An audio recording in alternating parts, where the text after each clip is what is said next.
I literally said, I can't warm up. I have one move in me. It's that flying triangle. I'm gonna pin him to the cage. I plan to like shake hands with him, turn and walk him into my corner, pin him against the cage, hit that flying triangle. And I said this all like in the warm-up room. And I like never met the 10 Planet guys. And then I walked into the cage and Chael was like in the cage. And I walked up and I like looked at him, I was like, pay attention, this is gonna be the craziest shit you see tonight. And then he like locked eyes with me and he goes, I believe you. And then I went on like exactly like it was like I shook hands, rotated him off, we went to the corner, wall kick, and it was just there. But as soon Hey, what's up everybody? Bill DeFreitas for the GCVC, and this week with ADCC West Coast Trials coming up, we stopped in at 10th Planet Etobicoke to talk to Micah Brakefield, who will be competing in the 88 kilogram division. If you don't know who Micah is, do yourself a favor, pause this video right now, and go watch his highlight reel. I promise you it will be the craziest thing you watch tonight.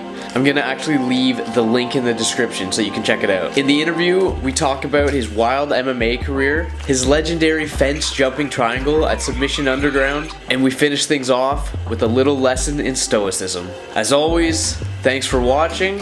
Don't forget to like the video and subscribe to the channel to help support Canadian grappling, and enjoy the interview. Where did you start wrestling? I started in like elementary school. My brother was on the high school team, and I wrestled my like grade 7 year, and then wrestled with the high school, and then quite a few years of college, kind of wrestled with Douglas College, but kind of traveled with the Simon Fraser University team. Just kind of traveled around, and then started MMA after that. Is that how you got introduced to jiu-jitsu? Yeah, I did 2 MMA fights with like no training, like just wrestling, and then I was getting ready for my 3rd fight, and some guys from one of the local teams messaged me and they were like, hey, you should come teach wrestling and learn jiu-jitsu because this guy you're fighting is really good.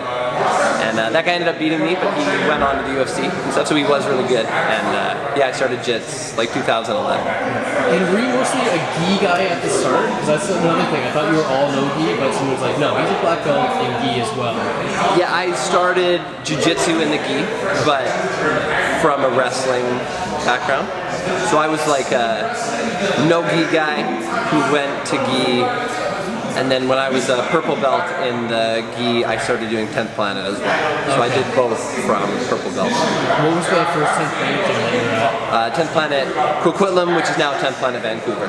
Mostly just training there. I tried to not coach there as much because I really liked just being a student under Nabil. He was like technical in a way that I hadn't really experienced in jiu-jitsu. He was a lot more like my wrestling coaches, where it was like very broken down and like very well structured, and so I wanted to just kind of like put my student hat on and train for a couple of years under him just as a student. Then once I like started learning the 10th Planet terminology, then I started kind of helping out and coaching too. Cool. So how did you end up here basically?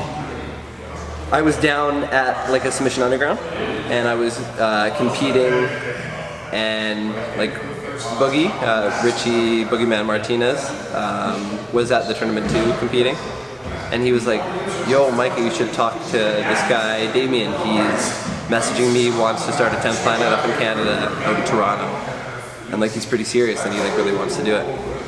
So I ended up getting in touch with Damien, like he messaged me, and then I was talking to my now wife, and I was like, some guy wants me to go to Toronto to open a gym, and she was like, oh, I've always wanted to live in Toronto. And so I was like, oh, well, I'll like think about it then. And so I went out and started talking, and then eventually it seemed like a good idea, so we moved out in the middle of a pandemic. Would you consider yourself more MMA or jiu-jitsu? What are you doing? I get more jiu-jitsu opponents wanting to compete against me, so I guess I'm more jiu-jitsu, but I've signed like multiple fight contracts in the last year, and like even like 2 years and 3 years, like since my last fight. It's hard to get opponents with a bad MMA record and a good jiu-jitsu highlight. Yeah, I mean, you have a wild record.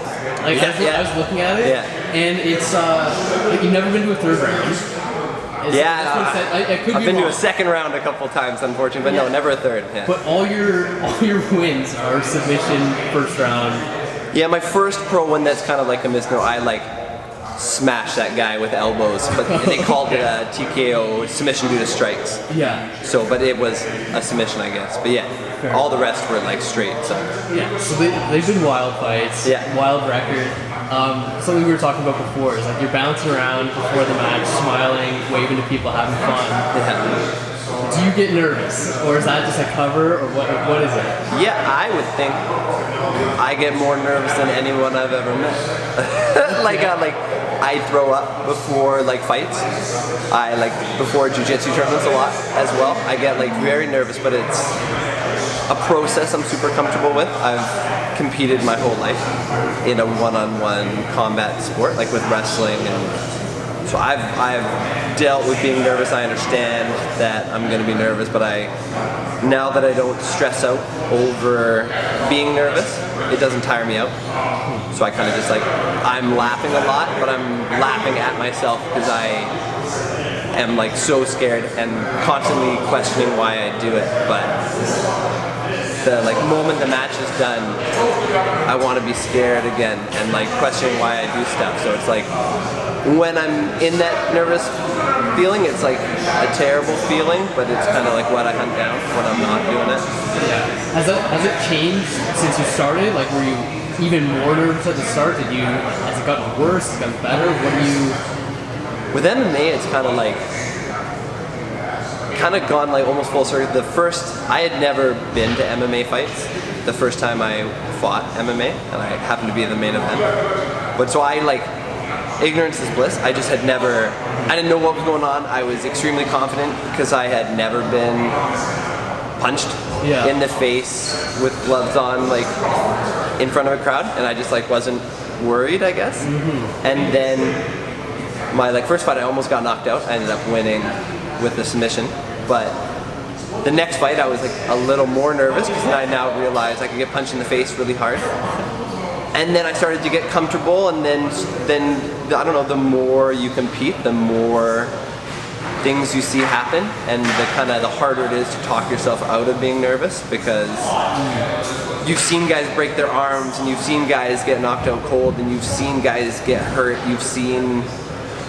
Once you've seen it all, you can't be ignorant to it if you're like a level-headed, logical person. You can talk yourself out of being nervous, but you can't really talk yourself out of being like scared. And if you can, like, you're crazy, I guess. Like I can't. I'm scared to fight every time, and I'm nervous to compete. But that's like my favorite feeling in the world. Amazing. You have a ton of experience on Submission Underground. Mm-hmm. Fought guys like Austin Vanderford, Kevin Casey, and you have a win over Nick Maximov, which is fucking huge. That guy's a crazy grappler. Yeah, he's really, really popular now. He's like winning all of his fights with grappling. So it's cool to see. It's like frustrating because I know that there's people who fight at that level who can win with grappling, mm-hmm. that I feel like I can do very well against in grappling or MMA grappling. Mm-hmm. But because I went pro as a pure jiu-jitsu guy, and I had just gotten my blue belt for my last amateur fight. Mm-hmm. So I was like just a pure grappler with only jiu-jitsu, and I was a blue belt. So I was like fighting guys who were coming out of the UFC as like a guy with a year or two of striking, because I only did like 2 years amateur, and I didn't train for my first half. So I should be like going pro now and fighting guys, I feel like, but no one 0-0 is gonna fight me. The only guys who will fight me are ex-UFC guys, and even that is getting hard to get right now. Yeah. Now, this is a question I'm just thinking about now. If you could go back, would you have done it different, or would you have done it the same way? No, I'd do it the same, and that's like, I've like thought about that too, because it's, hindsight's 20/20, but honestly for me, fighting was always about making the coolest highlight reel. And I think I'm like 2 or 3 highlights away from having like one of the coolest highlight reels in the game. Dude, people need. I told you, I watched it before I came out here. It's actually insane. Yeah, I've got, wins by knockout, wins by like flying submissions, wins by leg locks, triangles, and then I just need, really I want a right hand knockout with a left hand that misses over the top, like Rashad Evans. Yeah. And some more ground and pound. But like I really feel like I've got, I think, like 12 MMA finishes. And all of those are like highlight worthy. And I feel like a few more like scrambles and stuff, and I can really put together something I'm really proud of. Absolutely. That fence jumping triangle, is that planned or was that just on the spot? Yeah, so my back is still wrecked from that, but I had a torn groin going into that match. I was told to warm up by my coach Nabil, and I literally said, I can't warm up. I have one move in me. It's that flying triangle.